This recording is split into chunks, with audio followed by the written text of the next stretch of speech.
বিসমিল্লাহির রহমানির রহিম। হে সমস্ত জগতবাসী, আজ আমি শামীম আলী চিশতি আপনাদের সামনে যে আলোচনাটি নিয়ে হাজির হলাম, সে আলোচনাটি হলো যে এই পৃথিবীতে আমরা জন্ম নিয়ে এসেছি, কিন্তু দেখেন কেউ মুসলমান, কে হিন্দু, বৌদ্ধ, খ্রিস্টান। তো আমাদের কোরআনের দিকে লক্ষ্য করলে আমরা পাই যে বায়াত গ্রহণ করতে হবে। কিন্তু আমাকে কোনো একজন ব্যক্তি জিজ্ঞাসা করলেন যে যদি আমি একজন পীরের কাছে বায়াত গ্রহণ করি, তাহলে এই পীর পাল্টিয়ে দ্বিতীয় পীর কি আবার ধরা যাবে কিনা, দ্বিতীয়বার কি কোনো মুর্শিদ ধরা যাবে কিনা, এই বিষয়ে আমাকে জিজ্ঞাসা করলেন। তো এই বিষয়ে আজকে আপনাদের সামনে আলোচনাটি করব। সেই আলোচনাটি অবশ্যই মন দিয়ে শুনবেন। দেখুন,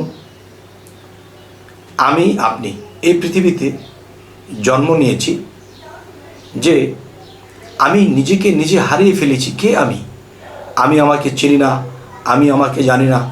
অচিন দেশের মধ্যে এসে আমি হারিয়ে ফেলেছি, আমি আমাকে চিনি না। তাই আমাকে চেনার জন্য একজন চেনা লোকের কাছে যেতে হবে। সেই চেনা লোকটিকে মুর্শিদ হলো চেনা লোক। তিনি আমাকে চিনিয়ে দেবে যে আমি কে, আমার পরিচয় কী। দেখেন, আমাকে যিনি জিজ্ঞাসা করলেন যে মুর্শিদ ধরার পরে কি মুর্শিদকে যদি কোনো ঝামেলা বা কোনো সমস্যা বা কোনো খারাপ বা কোনো কিছু দেখি, তাহলে এই মুর্শিদকে পাল্টানো যাবে কিনা, দ্বিতীয় পীর ধরা যাবে কিনা, আজকের মূলত আলোচনা এটি।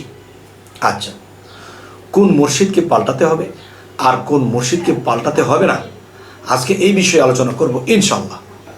তবে আজকের এই ফিনিশিং এটি হবে যে মুর্শিদ পাল্টাতে হবে কেন এবং মুর্শিদ পাল্টাতে গেলে আবার পাপ হবে কেন। আচ্ছা, কোন মুর্শিদটা পাল্টাতে হবে? দেখুন, আপনি যে মুর্শিদের কাছে গিয়েছেন, তার কাছে যাওয়ার পরে আপনি তেমন কোনো শিক্ষা পাননি, শিক্ষা পাওয়ার কোনো প্রসেস নেই, এক। দ্বিতীয়ত, জন্মান্তরে নিজকে হারিয়ে ফেলেছি, আমি আমাকে চিনি না, আমি আমাকে জানি না। আমাকে পাওয়ার জন্য, আমাকে চেনার জন্য আমি একজন চেনা লোকের কাছে গেছি বা আমি মুর্শিদের কাছে গেছি। তখন তিনি আমার নিজেকে চিনিয়ে দেয়নি, এবং সেই নিজেকে চিনিয়ে দেবে কোথায়? এক হলো কাগজ কোরআন, এক হলো দেহ কোরআন। এই দেহ কোরআনের মধ্যে আমার নিজের পরিচয়পত্র কোথায় লেখা আছে তা দেখিয়ে দেবে এবং পড়িয়ে দেবে, এক। দ্বিতীয়ত, মানব দেহের মধ্যে আল্লাহ কালেমা ফিটিং করেছে, সেই কালেমাটি কোথায় কিভাবে ফিটিং করেছে সেখানে দেখে আমাকে পাঠ করাবে এবং আমাকে সেই বিষয়ে জ্ঞান দেবে। যেমন মসজিদে মাদ্রাসায় গেলে কায়দার মধ্যে পড়াচ্ছে, ঠিক দেহকরণের মধ্যে আল্লাহ ঠিক কালেমা ফিট করেছেন, সেই কালেমাকে দেখিয়ে আমাকে শিক্ষা দেবেন এবং দেখিয়ে দেবেন, এবং সেই আধ্যাত্মিক বা রুহানি জগতের জ্ঞান আমাকে আপনাকে দিবেন। আচ্ছা, যখন আমাকে চিনব, আমার মধ্যে আমার কালিমাকে চিনব, তখনই আমি শিওর হব যে হ্যাঁ, আমি সঠিক জিনিস পেয়েছি, এক। দুই, এবার আসি তিনে হলো কি, এই পৃথিবীতে আপনি এসেছি, কিন্তু সকলেই বলে আমাকে আল্লাহ সৃষ্টি করেছে, আপনাকে আল্লাহ সৃষ্টি করেছে, কিন্তু সবাই বলে কিন্তু আল্লাহ যে আমাকে সৃষ্টি করেছে তার প্রমাণ কি?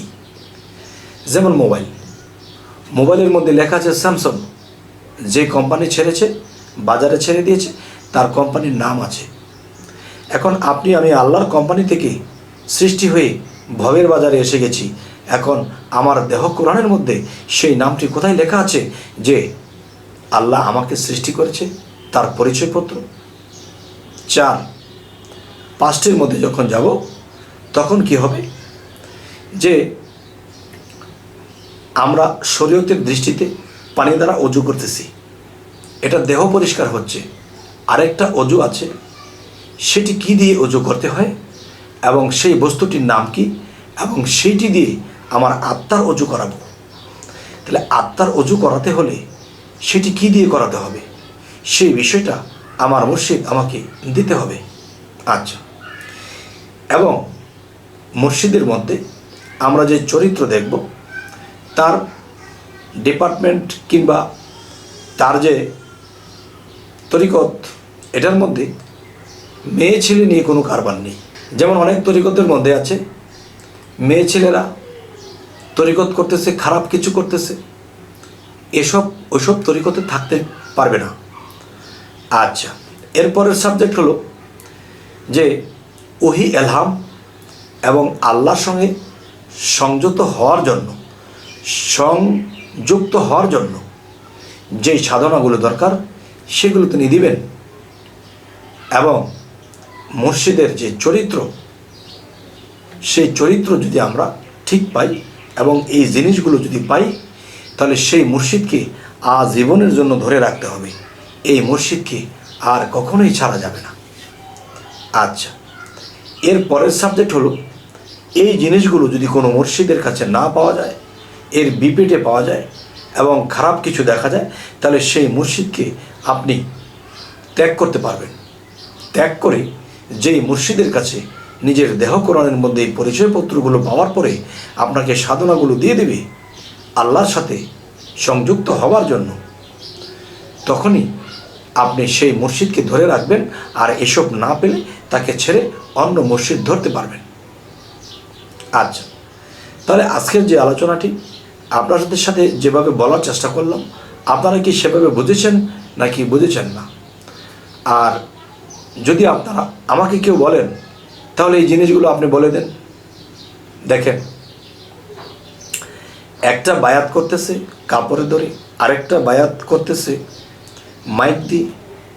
এই বায়াতের মধ্যে তারা যা কিছু বলার বলে দেয়, কিন্তু যখন আপনি বায়াত গ্রহণ করবেন গুপ্ত দেশে, গুপ্ত অবস্থায় এবং গুপ্ত মানব দেহ এবং আত্মাতে যা কিছু বিষয় আপনাকে বলে দেবে, এবং অন্ততপক্ষে মুর্শিদ ধরলে এই কথাটিও পেয়ে যাবেন কামেল মুর্শিদের কাছে যে আজকে আপনি চিন্তা করেছেন কালকে একটি জায়গায় আপনি যাবেন, সেখানে গেলে কি বিপদ হবে না সুপদ হবে, তা জানার পদ্ধতিতেও আপনাকে সেই বায়াতে দিয়ে দেওয়া হবে।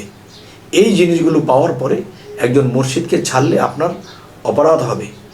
আর যখন এই জিনিসগুলো যদি আপনি না পান, তাহলে যেই মুর্শিদের কাছে পান সেখানেই যাবেন আর এটাকে ত্যাগ করতে পারবেন। আর যদি পেয়ে যান তাহলে ত্যাগ করলে পাপী হবেন, আমি কিন্তু বারবার বলছি। আচ্ছা, তবে আরও একটি বিষয় হলো যে আমাদের এই চ্যানেলটি আপনাদের মাধ্যমে এটি দেখা হচ্ছে, কিন্তু এই আলোচনাটা যেন আরও নতুন ব্যক্তিরা পেয়ে যায়, এই জন্য শেয়ার এবং লাইক করে দিন, যাতে করে অন্য কেউ এই ভিডিওটা পেয়ে যায়। আমাদের চ্যানেলটি যদি আপনাদের ভালো লাগে তো অবশ্যই সাবস্ক্রাইব করে নেবেন এবং পরবর্তীতে যেন ভালো আলোচনা এনে দিতে পারি। তো সকলেই ভালো থাকবেন। আল্লাহ হাফিজ।